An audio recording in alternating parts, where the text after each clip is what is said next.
कि सरकार तो बहुत कुछ देती है, योजनाएं बनाती हैं गरीब जनता के लिए, लेकिन उन कल्याणकारी योजनाओं का पूरा लाभ गरीब को नहीं मिल पाता है। अधिकारी, नौकरशाह या बिचौलिए बीच में बांट खा जाते हैं। तो ये पैसा तो सीधे उनके खाते में जा रहा है, लेकिन खाते में जाने के लिए भी सरकारी रिपोर्ट जरूरी है। तो कहीं बाबू खेल न करें, रिपोर्ट बनाने के पक्ष में बनाने के चक्कर में वसूली न करें, इसके लिए भी विशेष व्यवस्था की जा रही है। महिलाओं के लिए नीतीश कुमार ने खोला फिर से खजाना। 25 लाख महिलाओं के खाते में 10-10 हजार ट्रांसफर। नमस्कार, आप देख रहे हैं सिटी पोस्ट लाइव। मैं हूं सृष्टि राज। बिहार में महिला सशक्तिकरण और स्वरोजगार को बढ़ावा देने की दिशा में सोमवार को एक बार फिर से मुख्यमंत्री नीतीश कुमार ने महिला रोजगार योजना के तहत राज्य की 25 लाख महिला लाभुकों के खाते में 10,000 प्रति लाभुक की दर से कुल 2500 करोड़ की राशि ट्रांसफर की है। यह राशि सीधे लाभुकों के बैंक खाते में भेजी गई है। कार्यक्रम का आयोजन मुख्यमंत्री आवास से किया गया, जिसमें सरकार के कई वरिष्ठ नेता और अधिकारी मौजूद रहे। अब उस दौरान क्या कुछ हुआ और क्या है ये पूरा, इसके ऊपर विस्तार से जानकारी देने के लिए हमारे साथ मौजूद हैं chief editor Shrikant Pittaut sir. Nitish Kumar का खजाना चुनाव बाद भी महिलाओं के लिए खुला हुआ है। बिल्कुल, चुनाव में तो इस खजाने ने कमाल दिखाया था। 10,000 रुपये के कारण प्रचंड बहुमत मिला एनडीए सरकार को, ये विपक्ष का आरोप है। तो कमाल तो दिखा चुका है, और चुनाव बाद भी मुख्यमंत्री नीतीश कुमार भूले नहीं हैं अपने वादे को। और विपक्ष तो कह ही रहा था कि आपने 2 लाख रुपए देने का वादा किया था, कब देंगे बाकी को? और अभी तक 1.5 करोड़ महिलाओं को दिया, बाकी महिलाओं को कब देंगे? तो नीतीश कुमार ने अपना फिर से खजाना खोल दिया है, और महिला रोजगार योजना के तहत राज्य की करीब 25 लाख महिला लाभुकों के खाते में 10,000 रुपये प्रति लाभुक की दर से कुल 250 करोड़ रुपए की राशि ट्रांसफर हो चुकी है। सबके फ़ोन टनटना रहे हैं, मतलब सबके फ़ोन पर मैसेज आ रहा है 10,000 रिसिप्ट। यह राशि सीधे लाभुकों के बैंक खाते में गई है। कार्यक्रम का आयोजन मुख्यमंत्री आवास पर किया गया, और इस मौके पर मुख्यमंत्री और उप मुख्यमंत्री सम्राट चौधरी, विजय कुमार सिन्हा, मंत्री विजय चौधरी, ग्रामीण विकास विभाग के मंत्री श्रवण कुमार मौजूद रहे। कार्यक्रम के दौरान सरकार ने महिलाओं को आत्मनिर्भर बनाने के अपने संकल्प को दोहराया। तो नीतीश कुमार चुनाव बाद भी भूले नहीं, अपने वादे को पूरा कर रहे हैं। सर, तो मतलब इस योजना का उद्देश्य यही है कि महिलाओं को आर्थिक रूप से मजबूत बनाना है। बिल्कुल, सरकार के अनुसार महिला रोजगार योजना का मुख्य उद्देश्य महिलाओं को स्वरोजगार से जोड़ना और परिवार की आर्थिक स्थिति मजबूत करना है। आमतौर पर सरकारें क्या करती हैं कि किसी योजना का ऐलान कर देती हैं चुनावी लाभ के लिए। नीतीश कुमार को भी चुनाव में लाभ तो मिला, लेकिन उन्होंने सीधे कोई फ्री बीज नहीं दिया। उन्होंने ठीक है फ्री में पैसा दिया, लेकिन एक मकसद से दिया कि महिलाएं इस पैसे से रोजगार करेंगी, स्वावलंबी होंगी, अपने पैरों पर खड़ी होंगी। तो उनका देने का तरीका भी अलग है, और इसीलिए विपक्ष विरोध नहीं कर पाया। इस योजना के तहत स्वयं सहायता समूहों के जरिए महिलाओं को छोटे व्यवसाय शुरू करने के लिए आर्थिक सहायता दी जा रही है, और योजना का संचालन मुख्य रूप से जीविका नेटवर्क के माध्यम से किया जा रहा है। तो जो जीविका से जुड़ी हुई बहनें हैं, माताएं हैं, उन्हीं के खाते में पैसा जा रहा है।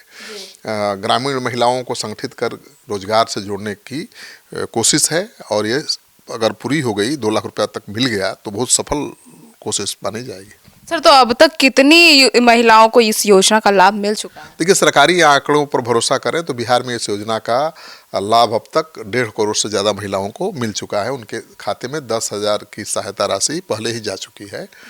सरकार का लक्ष्य है कि राज्य के हर परिवार की कम से कम एक महिला को इस योजना का लाभ मिले, ताकि महिला उद्यमिता का विकास हो, उसको बढ़ावा मिले। और हर परिवार में अगर एक महिला को 10,000 मिल जाएगा तो वोट भी पक्का, तो फिर तो विपक्ष खत्म हो जाएगा, क्योंकि इस चुनाव में तो 10,000 ने बहुत बड़ा कमाल दिखाया है। और चुनाव बाद भी अगर नीतीश कुमार अपने वादा पूरा कर रहे हैं तो भरोसा और बढ़ेगा महिलाओं का, और तेजस्वी यादव की मुश्किल बढ़ेगी।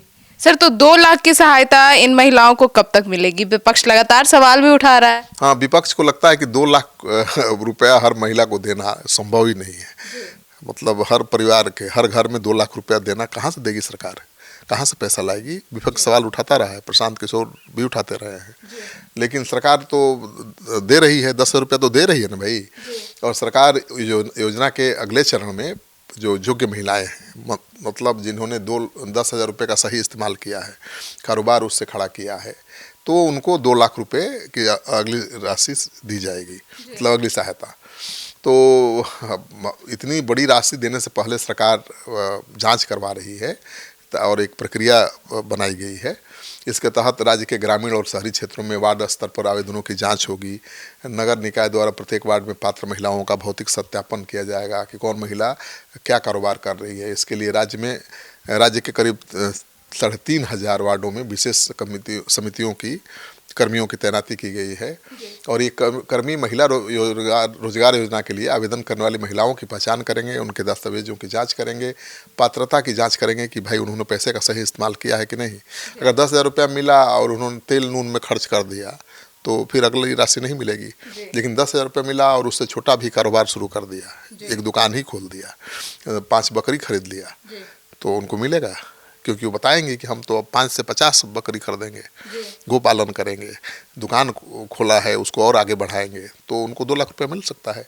सरकार ने इस पूरी प्रक्रिया को तय सीमा में पूरा करने का लक्ष्य रखा है और सभी वार्डों में पात्र महिलाओं के आवेदन की प्रक्रिया पूरी कर जीविका दीदी को सौंपने की अंतिम तिथि 15 मार्च 2026 तय की गई है।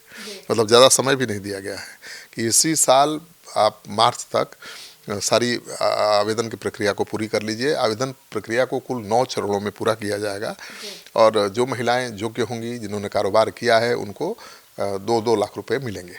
सर, तो इस योजना का क्या असर देखा जा रहा है?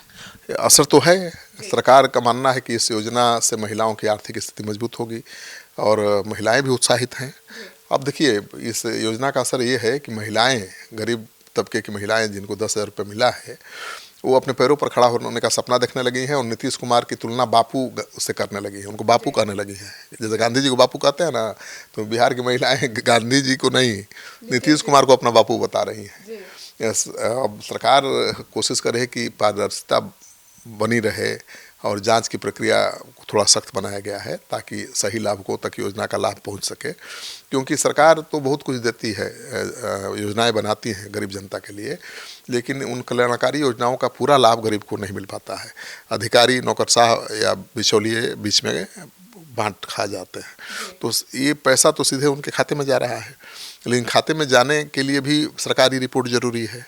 तो कहीं बाबू खेल न करें, रिपोर्ट बनाने के पक्ष में बनाने के चक्कर में वसूली न करें, इसके लिए भी विशेष व्यवस्था की जा रही है।